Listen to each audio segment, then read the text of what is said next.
Francisco y Madero charló un poco con todos sin sentarse, en el despacho de Pedro Antonio, en la planta baja. Luego Pedro Antonio lo invitó a subir. La sala, el comedor y las recámaras estaban arriba. Pasaron a la sala, pues ya para entonces Pedro Antonio había cogido del brazo a su hermano Gonzalo y lo había impulsado a subir detrás de él. Se sentó Francisco y Madero, pidió las copas Pedro Antonio y un refresco de tamarindo que fue preparado para el señor Madero, y Pedro Antonio le dijo a Gonzalo: «Tráele a Fifí a don Pancho». Inmediatamente Gonzalo sacó al perrito y se lo entregó, diciéndole con mucho desplante: «Señor Madero, esto es botín de guerra. Este era un perrito porfirista y tengo el gusto de regalárselo a usted». Madero se rió y dijo: «A ver, Pedro Antonio, explícame esto». Mientras Pedro Antonio le contaba, le dijo a Gonzalo: «Baja y dile al coronel Montoya que suba con todos». Y eso hizo Gonzalo. En aquel tiempo nadie se atropellaba por ir adelante. Unos a otros se decían: «Usted primero» o «Pase usted». Y así fueron subiendo la escalera uno por uno, hasta estar todos reunidos. Cada quien cogió su copa. Gonzalo N. Santos se achicó un poco, pero su hermano Pedro Antonio le dijo: «2 pasos al frente. Ya te dije que a ti no te voy a prohibir nada. Solo te daré consejos cuando los necesites. El señor Madero no es Porfirio Díaz. Él sabe comprender que un muchacho que ha tomado las armas en contra de la dictadura tiene derecho a tomar una copa cuando quiera». Madero sonrió y dijo a todos: «Salud», sin chocar su vaso de refresco con nadie. Pedro Antonio chocó su copa con el doctor Alonso y le dijo a Madero: «Brindo por la revolución, porque acabe de triunfar y por su glorioso caudillo que nos está haciendo el honor de acompañarnos». Por su parte, Madero respondió: «Brindo por la patria, por la revolución y por la paz». Nadie se sentó durante el brindis, ni antes ni después. A una seña de Pedro Antonio, todos salieron y se quedaron solamente Madero y Pedro Antonio. Quedaron ahí platicando unos 15 minutos. Después bajaron y se fueron Madero, Pedro Antonio, el doctor Alonso y Elías de los Ríos. Cuenta Gonzalo N. Santos que cuando se quedaron solos hubo una breve plática en desorden. Salió a relucir lo de los rurales porfiristas que expulsaron a Madero. Los más viejos, como su tío Antonio Rivera y el mayor Concepción Solano, compadre del padre de Gonzalo, decían que no tenía importancia aquello, que seguramente el gobierno lo había hecho para demostrar que el ejército federal había aceptado la revolución, y que a la vez el caudillo tenía confianza en los federales. Sin embargo, Montoya, Acosta, Terrazas y Samuel no estaban conformes. Pero Miguel Acosta fue más allá en sus comentarios y dijo, entre otras cosas: «Como sigamos así, pronto estarán otra vez Espinosa y Cuevas en el gobierno del estado y Limantur de ministro de Hacienda». Algunos de los presentes creyeron que Acosta había dicho una herejía y se le echaron encima, pues ya para entonces todos sabían más o menos quién era Limantur. Se dispersó la reunión y Pedro Antonio llegó muy noche, después de que Madero había regresado a México. Ninguno de los demás habían ido a la despedida porque ya se habían dado por satisfechos de haber conocido al jefe de la revolución. Al día siguiente Pedro Antonio llamó muy temprano a Gonzalo. Era domingo y no había clases, y le dijo: «Ve a buscar a todos los compañeros. Tú sabes mejor que yo dónde encontrarlos. Samuel ha de estar con su pizcapocha. No quiero que entres allí, no por nada, sino para que no te familiarices con gentuza. A él que lo llame Mencho o Braulio. A los demás, búscalos tú». Para mediodía Gonzalo ya había localizado a todos. A Pedro Montoya y a su tío Antonio Rivera en el cuartel de la Huerta Colorada, donde tenían su gente. A Terrazas en casa de un árabe que estaba casado con una mujer muy bella, mexicana. Sin embargo, el árabe andaba por Torreón. A Mencho y a Braulio los encontró en el cuartel. A Acosta en el Hotel Sáenz, también acompañado de una falena. Pedro Antonio había ordenado que pusieran la mesa para todos, pues ahí comía cada quien cuando quería. Y Pedro Antonio le dijo a Gonzalo: «Este se llama Tule Sánchez, y es muy valiente. El otro se sonrió y le dio un gran abrazo a Gonzalo, diciendo: yo soy Gertrudis Sánchez, para servirte. Acababa de llegar a San Luis Potosí. Sus fuerzas las había convertido en el 28 Cuerpo Rural con orden del señor Madero de marchar a Morelos. Tenía una señora joven muy bella que presentó como su esposa, pues estaban recién casados. Después entró un hombre joven y corpulento, muy chapeado y de cara muy bondadosa, gritándole Pedro Antonio: Eulalio, hermano querido, más vale tarde que nunca. Ayer te estuvimos esperando para que saludaras a Madero. ¿Por qué llegaste tarde? El aludido se adelantó, se abrazó con Pedro Antonio y le dijo: porque tuve una dificultad muy grave con los pelones, y estuvimos a punto de agarrarnos ayer en Concepción del Oro.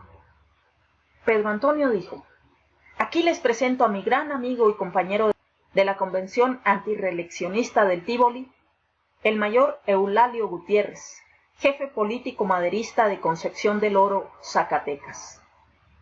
Después de tupidas copas entre ellos, cuenta Gonzalo que su hermano Pedro Antonio le indicaba que no tomara nunca más de 2 copas. Sin embargo, Pedro Antonio no se medía. Se quedaron a comer Eulalio Gutiérrez y Gertrudis Sánchez. La señora de Gertrudis se fue a comer a un hotel.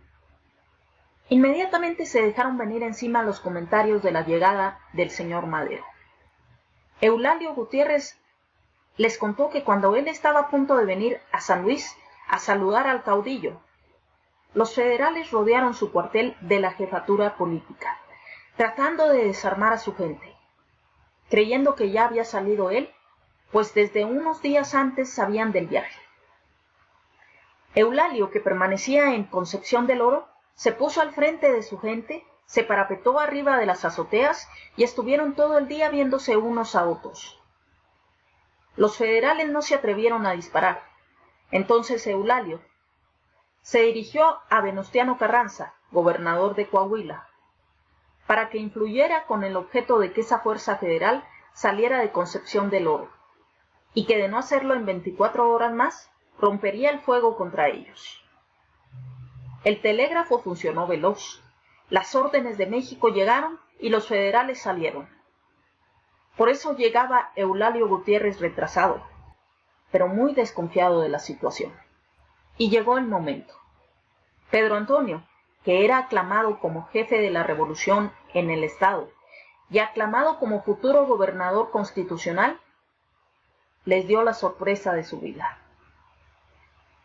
Los he reunido a ustedes, dijo, y qué bueno que están aquí 2 compañeros como Tule Sánchez y Eulalio Gutiérrez, que además de compañeros son fraternales amigos míos, para que sepan que mañana lanzo un manifiesto declinando mi candidatura para el gobierno del estado, porque la Constitución exige 30 años como edad mínima, y yo no he cumplido todavía los 24.